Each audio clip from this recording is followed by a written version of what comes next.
Madam President, before my colleague leaves, let me just tell him what a wonderful speech he gave. That was the kind of talk we dreamed of back in the days when I was director of the Oregon Gray Panthers. Because what Senator King has basically laid out, much more eloquently than I could, is that what Senator Casey's legislation is doing is giving older Americans the opportunity to get more of what they want. Good quality care at home at a price that doesn't begin to approach the alternative that Senator King's talking about, institutional care. So I want to commend him for it. And it reminded me of my Gray Panther days. It was a terrific speech.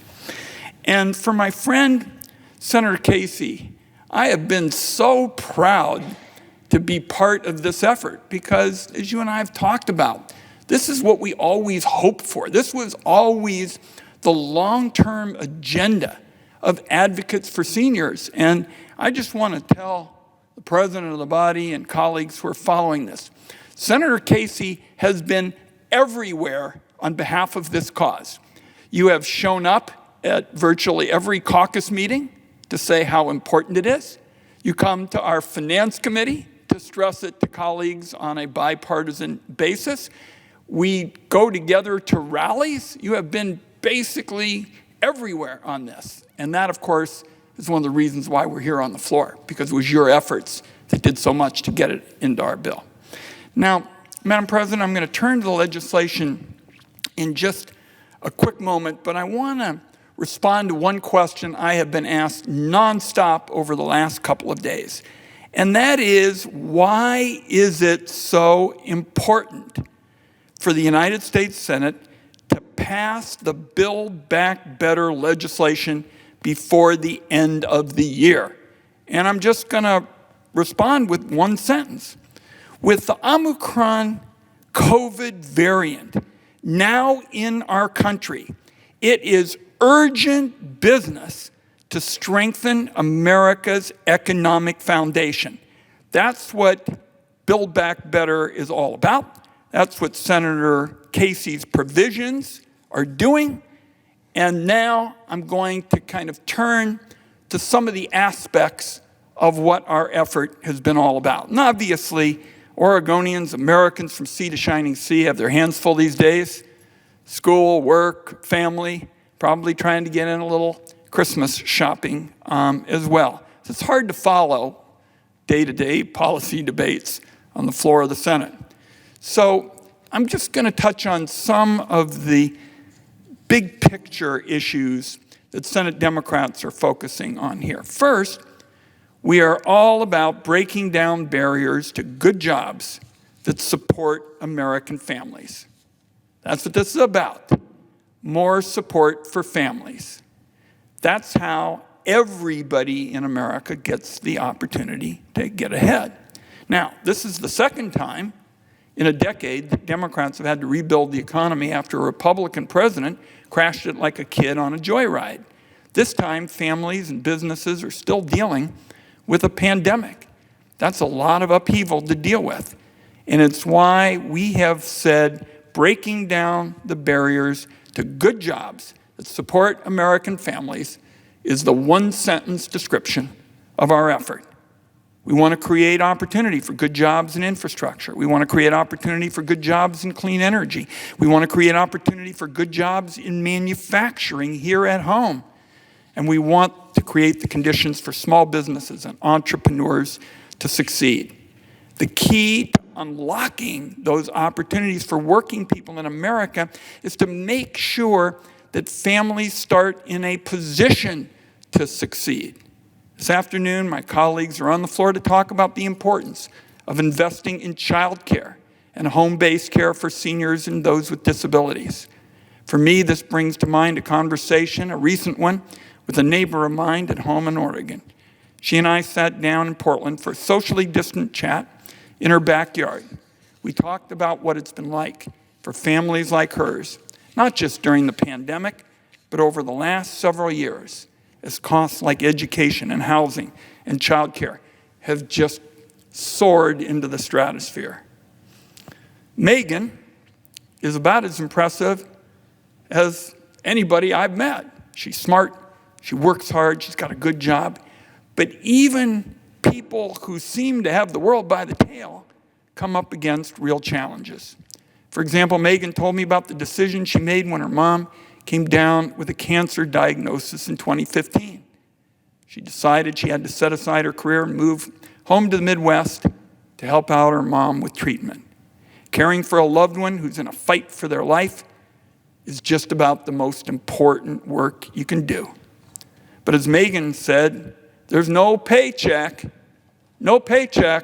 I would say to the President of the Senate, that comes with that gig, and you still got to find a way to pay the bills. Fortunately, Megan's mom got better. The two of them made the decision. We happen to think it was a no-brainer to move back to Portland. They wanted to make sure that their family would have a chance to get ahead. Megan's now got 2 kids of her own. One of her kids is a wonderful little guy who's got special needs. Childcare is another major challenge. In Oregon, as is the case in so many places, it's a struggle to find childcare at all. Even harder to find childcare that's affordable. Megan told me about all the people she knows, just about all of them women who were forced to make the hard decision of leaving their jobs in the last few years to provide daycare for their kids or care for an elderly parent. That has been happening all over the country because families don't have enough support. They don't have enough support tonight. Now, people always talk about motivation. What's motivating people? I'll tell you, in Oregon, what I hear at home is people tell me what they want to do is work hard. They want to contribute.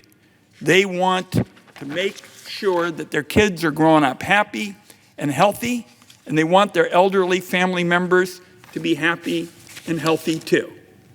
They'd also, Madam President, like to be able to look forward to a vacation once in a while in the summer and a dignified retirement down the road.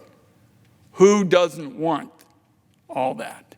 The reality is, for so many people, the sky-high costs of raising kids or taking care of older family members just hold them back.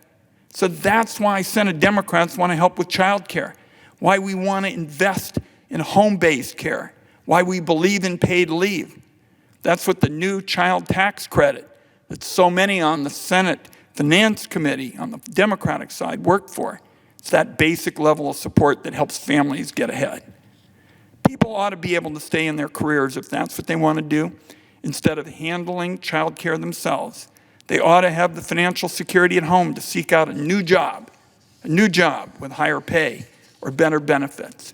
People shouldn't have to choose between taking care of family and starting that small business that their entrepreneurial eye always was dreaming of. These priorities that need addressing, like child care and home-based care, aren't just morally right, but as Senator King pointed out just now, they're common sense economics.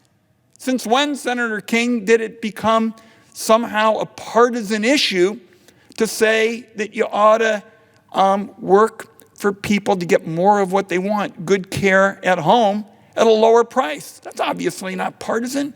It's common sense economics. It's what you laid out. It's what Senator Casey has been leading us on these last few months.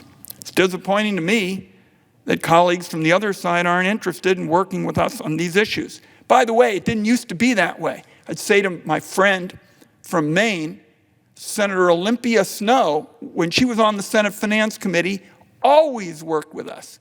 My staff used to joke about bipartisan bills. They were called Snowe-Wyden or Wyden-Snowe or one or the other, but you can almost set your clock by it. That was a constant. And unfortunately, we're missing that on this legislation. What we're hearing from colleagues on the other side is tax cuts for those at the top.